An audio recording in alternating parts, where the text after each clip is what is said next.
I will send out, or did I already send out the link for Sunday? I did, didn't I? I haven't seen it yet, but I might have missed it.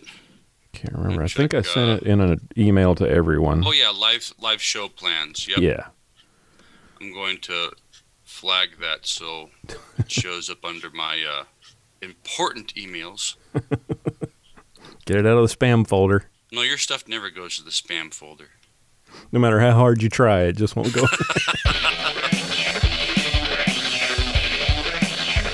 Where gun culture meets the gospel. This is Armed Lutheran Radio.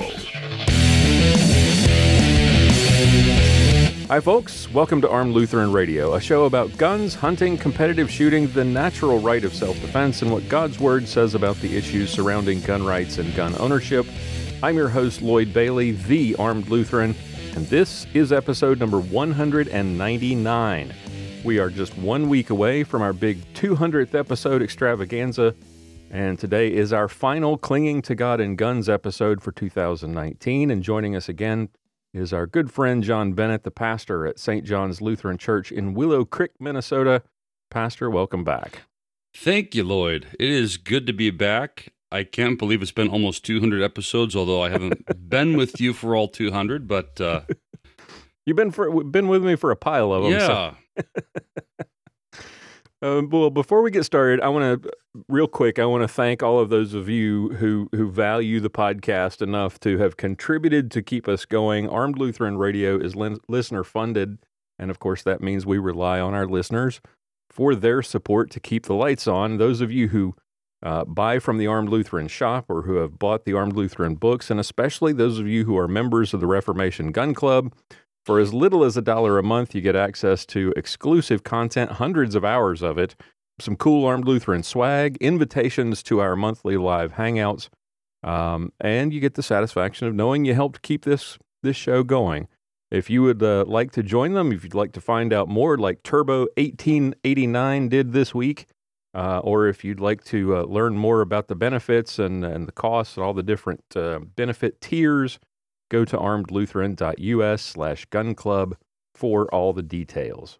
All right, we're wrapping up the year with our final Clinging to God and Guns show, and this is basically the Seinfeld of Clinging to God and Guns episodes. It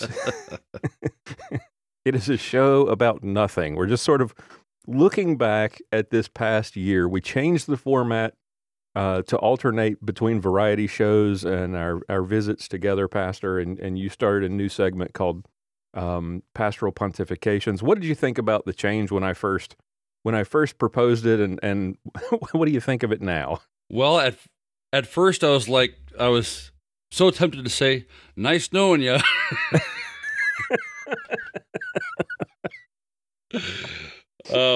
But then I realized how much fun I have doing this, and it's been a challenge because it's not something I'm used to, doing a monologue for 7 to 10 minutes, and so it was a challenge at first. Sometimes it's still a challenge when it's Friday at 10 o'clock in the morning, and I'm realizing, oh crap, I forgot to record a segment. So usually those were my low quality segments. So if you wondered, what was going on with Pastor Bennett this week, that was when my content was rather lacking in quality. And if you can't figure out which segments were lacking in quality, then I guess I did better than I thought I did. Right.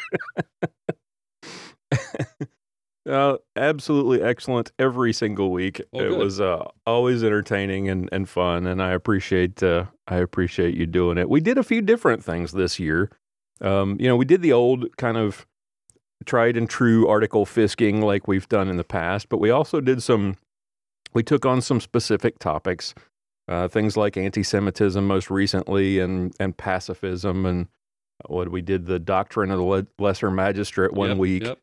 But we can add getting anti-Semites to expose themselves on social media to one of the notches on our belts. That's true. We also added a few twists, some new things like Stump the Pastor and Crime in the Ten Commandments.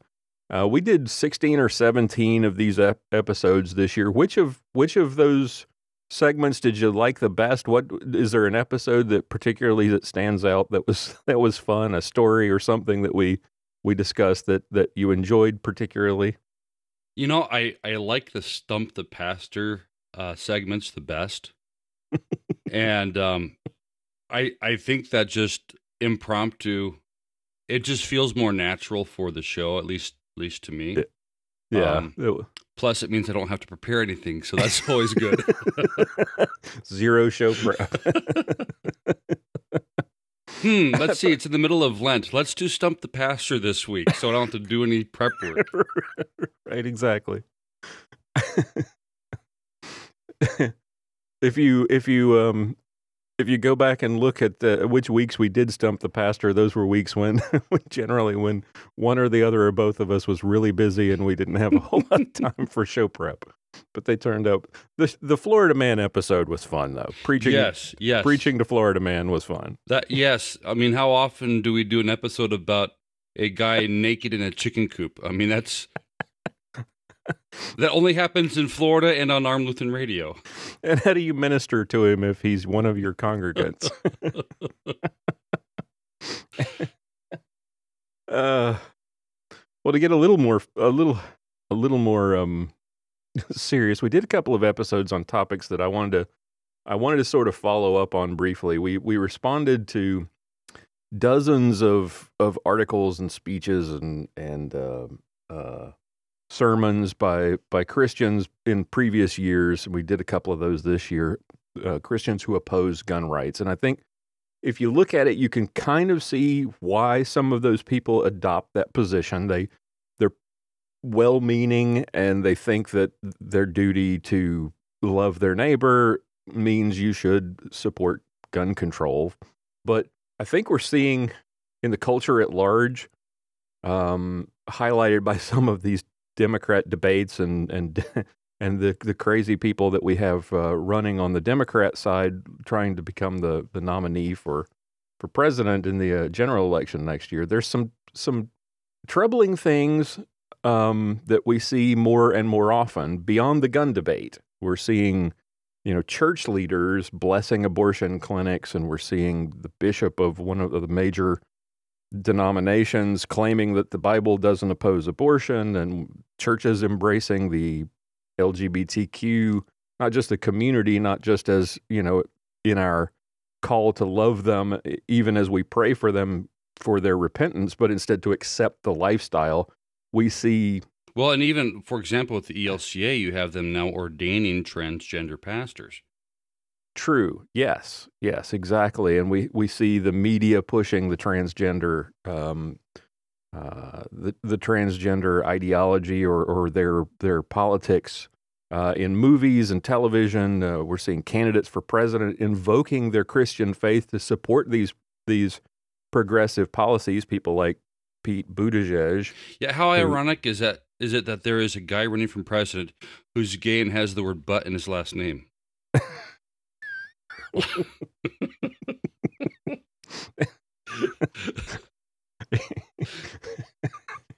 You're going to get me in YouTube jail for this. But it's very true. Well, I'm sorry to distract you from your train of thought, but when you were talking about, these candidates running for the nomination, I've never seen such a drag out tooth and nail fight for someone to be the runner-up in a presidential election, because I mean, it's the way that they are going right now.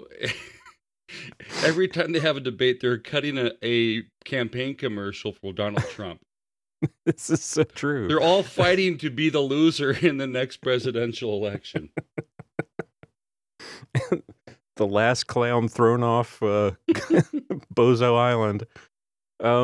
What do you make of all this, the changes that we're seeing in the culture, and what it's not just live and let live anymore. It's very much accept or you're embrace and accept the lifestyle and those positions. And it's also a twisting of Christianity to suggest, for example, as a number of prominent Democrats have recently done, that abortion is perfectly okay in the Bible. Yeah, and what it comes down to is, I can't count the number of times it's just come up in previous segments, especially with the old format that we had. But for many of these people, they have replaced their faith with their politics. I have a lot more respect for the person who thoughtfully comes to the wrong conclusion, as opposed to the person who just makes stuff up. And to claim that these practices, whether it's the slaughter of 1 million unborn every year, whatever the number is, I know with Planned Parenthood it's 375,000 roughly, but right. there's many more other than that. So you have that. You have, the trans. Let's set aside the same-sex relationships for the moment. We have the transgender movement, which itself denies the scientific reality that these individuals have their DNA ingrained with their biological sex.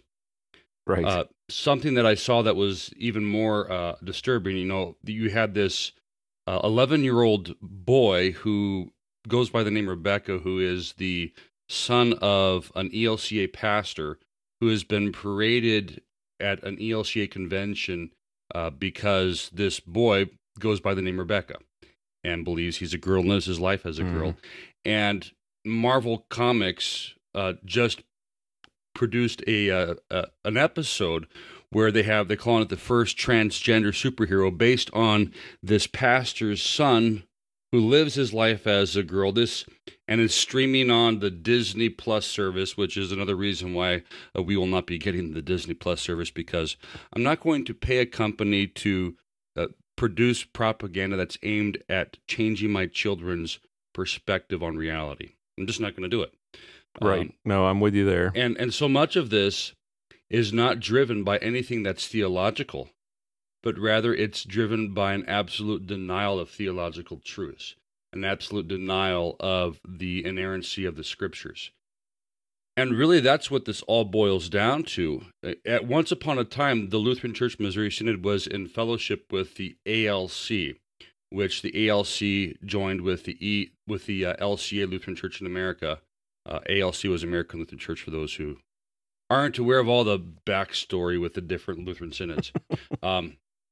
We joined in fellowship with the ALC, I believe it was right around 1979. And just a few months later, the ALC ordained their first woman pastor. And the underlying theology there was the denial that the scriptures are in their entirety the inspired and inerrant word of God. That has to be your foundational doctrine, because once you do away with that, you can make the Bible say anything you want it to say.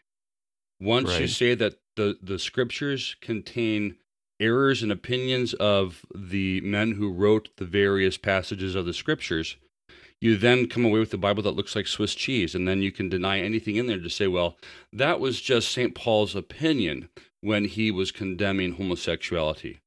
Where in reality, there's a great book on this. It's called Sexual Morality in a Christless World, written by a Missouri Synod pastor, where he addresses what the historical context was that St. Paul wrote in.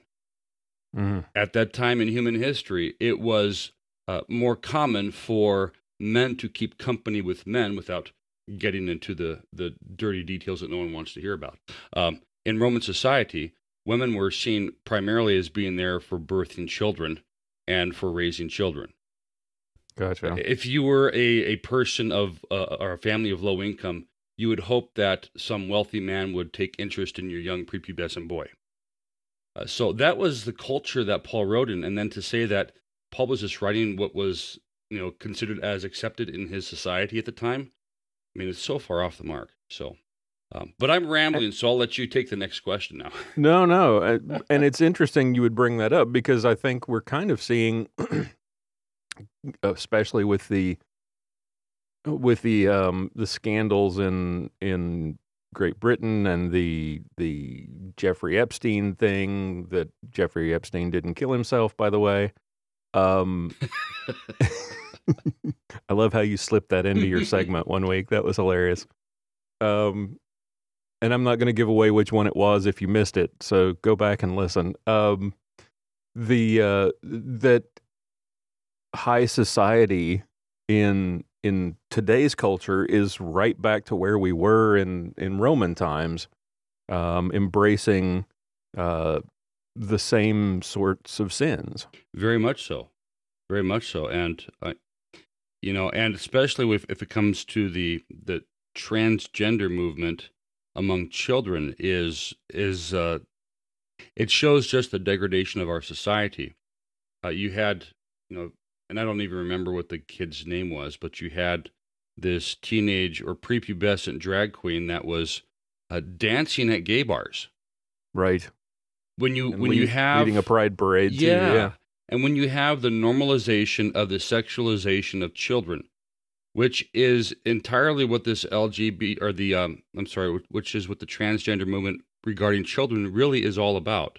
It is sexual child abuse. It shows how far our society has degraded and is becoming more and more like ancient Rome day by day. So the use of trying to suggest that their faith supports or their Christian beliefs support these things is really just a way to try to normalize what we've known for forever is depraved and sinful. Yes, and just thinking about this, it's almost as if these people who are pushing this, really what they're pushing is the celebration of sin. That what they are looking is for a divine approval of their depravity. Yeah. Let me hold on to my faith so I'm okay with God, but let me behave in as a depraved way as I possibly can. Yeah. And shame on you if you don't celebrate their sin. And that kind of brings me to my the next topic that I wanted to. I did a little bit of show prep, so it's not exactly a show about nothing, but that kind of leads into one of the other topics that I wanted to discuss, which is, the past couple of weeks we've seen some more mass shootings in places that have very strong gun control, New Jersey and California. And rather than a military base as well. Yes, exactly. And that's the part that I can never understand is why on a military base. Why is a military base a gun-free zone? Yeah, and unless you're an MP that's on duty on the base, no one is allowed to conceal carry on base. Right. Or open carry. I mean, for crying out loud. Open carry, to carry a sidearm of any kind. It just doesn't make any sense. And it seems like rather than, this is always the case, rather than question the effectiveness of gun control policies, the call is always for more gun control. Within minutes of these things, you've got the gun control advocacy groups coming out and demanding more gun control. You've got the mayors in places like, or governors in places like New Jersey coming out and calling for more gun control. We talk quite a bit about how the source of all these things is the sinful human nature that we're all born with, and we've talked about how no matter what laws we try to put in place to prevent it, evil's gonna find a way. Why do you think the left it's so hard for them to accept this concept, and why do they reject and ignore it just out of hand? And instead focus on tools and man-made laws rather than root causes? Well, the problem is that if they have to face the reality that the heart of man by nature is sinful and is inclined towards evil, then they have to face their own ingrained depravity and sinfulness. And they don't want to do that. It's much easier to ignore cancer than it is to face the reality of it and seek treatment. But by ignoring it, you're not going to make it magically go away. And I think what many of these people try to do is to ignore the reality of sinfulness because they don't want to have to face the reality of their own sin. Right. Yep. Yep, I agree. And at the higher levels, I think when you get up to the very top, and the people we were talking about earlier, the political class that is pushing depravity and trying to normalize it with, by combining it with Christianity, I think to some extent, some of those people ultimately, anything they can do to push for gun control is a step towards disarming the entire country, and a disarmed populace can't rise up against you when you push the boundaries of, with your crazy leftist depraved policies. At some point, the public stands up and says, no more of this. But if they're not armed, it doesn't really matter. Right. Yeah. You have to wonder, because, of course, to know the right answer, you'd have to actually get some honesty out of these people. Yeah. How many of these do this out of a desire to control the population, as opposed to those who genuinely believe that by doing so they are saving lives? Yep. For those who genuinely believe that they are saving lives, I can respect that, because it is a motivation from a place of decency. They're just grossly uninformed. For those whose driving force is because they want the general population to be controlled, and an armed population cannot be controlled, for those people, let's just face it, they're plain evil. And that dovetails nicely with the last two topics I wanted to kind of touch on. Now, I was on Armed American Radio last week, and we talked with Mark Walters. He was asking me about the situation in Virginia, the push for gun control, where where they are actually proposing some very dangerous ideas that would actually disarm entire classes of citizens in response to things like red flag laws and the left's incessant push for confiscation. We've seen hundreds of counties across the country declaring themselves as Second Amendment sanctuaries. The sheriff of Culpeper County, Virginia, came out and basically said, "Look, I'll deputize thousands of my citizens to protect their rights." Other sheriffs are openly stating that they simply will not uphold new gun control laws like red flag laws. We talked about the doctrine of the lesser magistrate previously. For those who didn't hear it, go back and listen to episode 159 in full. What's your take on this trend of these counties standing up and saying no? We were just talking about how at some point the left will push the boundaries to a point that the people won't take it. Do you think we're seeing a little bit of that there with these sheriffs in these counties standing up and saying, "No, we're not going to put up with this"? We are. It's what we are seeing is the left pushing things further than they thought that they can get away with it. This brings in another talking point about, you hear this from the, I would call them the anti-gun left, not the gun control people, because really what they want to do is take away all guns. That, they say, well, how can you with your AR-15 stand up against the military with their drones and their tanks and their fighter jets and whatnot? And it's the stupidest argument in the world, because it assumes that those who serve in our nation's armed forces will blindly follow any order to kill civilians. Right. And it's kind of the same thing, that you have these decent, sensible human beings, regardless of where they fall on the spectrum of political party, and they're realizing, hey, this is an overreach of government. This is in many ways unlawful in accordance with the Second Amendment. So we're going to flip you the bird, and we're going to follow the highest law of the land. We're going to follow the Constitution and the Bill of Rights, and you guys can go pound sand. And the other disconnect in that argument about the AR-15 is, on the one hand, they will argue that we don't need AR-15s to fight off a tyrannical government, because having that AR-15 is not enough to stand up to the government and its tanks and its drones and all this. At the same time, they'll tell you that they're a weapon of war and they're the worst thing that... Right. And they will ignore every single news story about people who have defended their lives with lethal force using an AR-15. And there's been a number of cases in recent months where this has been true. Yes. Yep.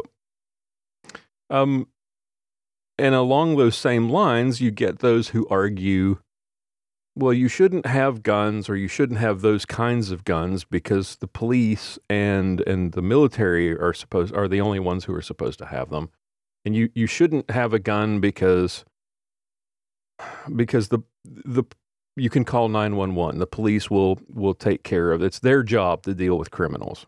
We often see these cases where, and I very much support law enforcement, but law enforcement is comprised of sinners who make mistakes. And we've seen other cases, not just this case, but other cases where members of law enforcement act irresponsibly and put lives at risk, and sometimes lives are lost because of their irresponsibility. And yet the argument is going to be that we should rely on only this class of people, which is very small in comparison to the rest of the population, that just these people, we're just going to give the power to protect, the responsibility to protect, to these people who are paid to do it. Statistically, there's roughly one police officer for every 500 people in the United States.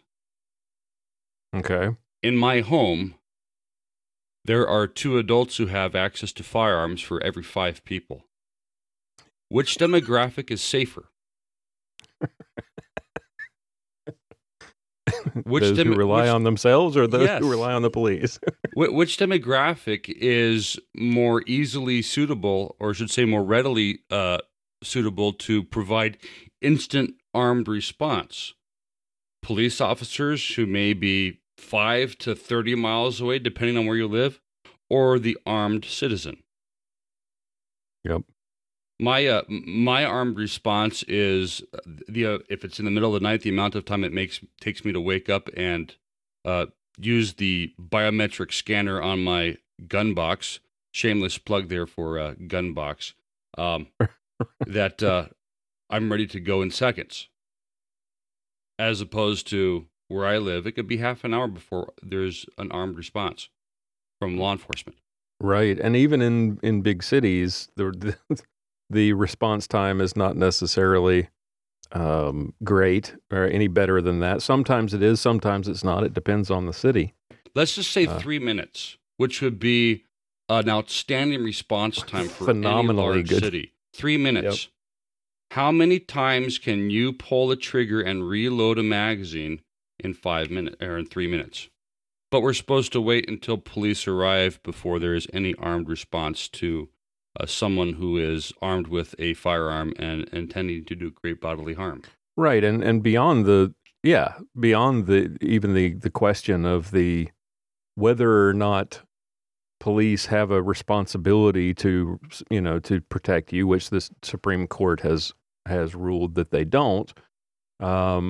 Beyond the question of the corruption in some police departments, we have the time issue.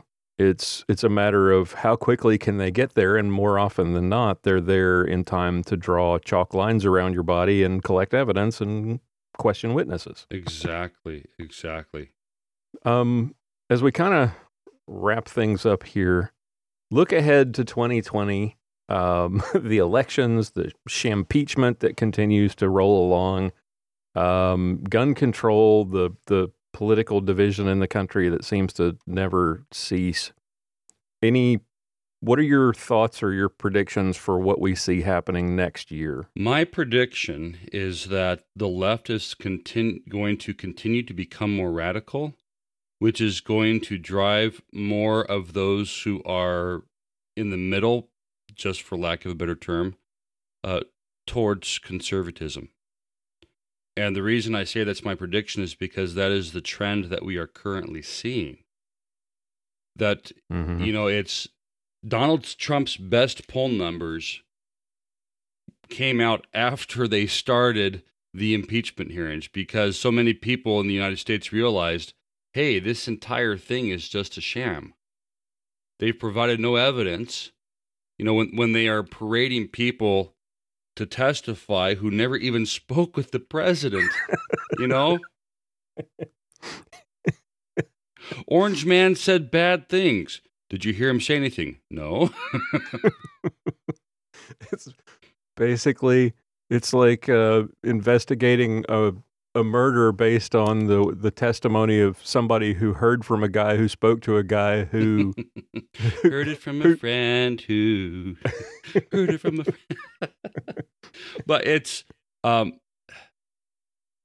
guess to put it as succinctly as possible, the average person living in this country isn't as stupid and gullible as the leftist politicians running the House of Representatives thinks they are. Yep. And now but the problem is they're now so deep into it, they can't back out. It's like they've crossed the Rubicon and there's no going back. They've sunk below the level of their own manure and they're trying to breathe through straws right now. But not plastic ones.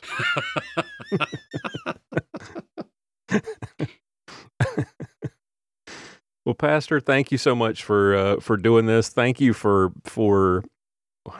this year, but for what's 4 years now of excellent radio and for continuing to put up with me. I really do appreciate it. Thank you so much for doing this.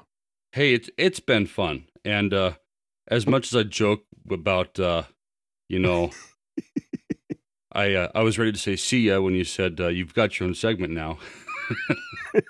As much as I joke about it, I do truly enjoy it, and I appreciate you for inviting me to be a part of this experiment, which so far seems to be successful. Well, folks, that's going to wrap it up for us today. If you've got questions or comments or complaints about anything you heard us say here today, please visit our feedback page at armedlutheran.us/feedback. We'd love to hear from you. Leave us an email or a voicemail or a voice message. We'll be glad to respond to you in a future episode or directly, personally, if you prefer. Next week is going to be our 200th episode extravaganza. Be sure to tune in for that. It's probably going to be a bit longer than normal, probably more like the old days. So tune in for that. We've got the whole cast will be joining us and some special surprise guests. So be sure to check that out, dropping next Sunday at 6 p.m. Central. Until then, keep shooting, keep praying. We'll talk to you next time. John Bennett is the pastor at St. John's Lutheran Church in Willow Creek, Minnesota. For more information, visit stjohnswillowcreek.org.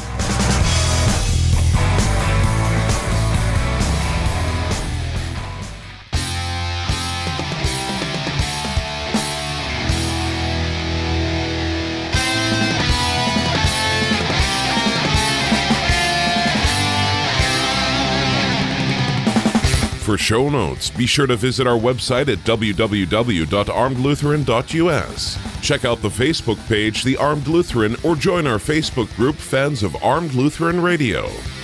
If you like what you hear, please leave us a comment on our feedback page at armedlutheran.us/feedback or a review on iTunes and let us know what you think. Thank you for listening to Armed Lutheran Radio.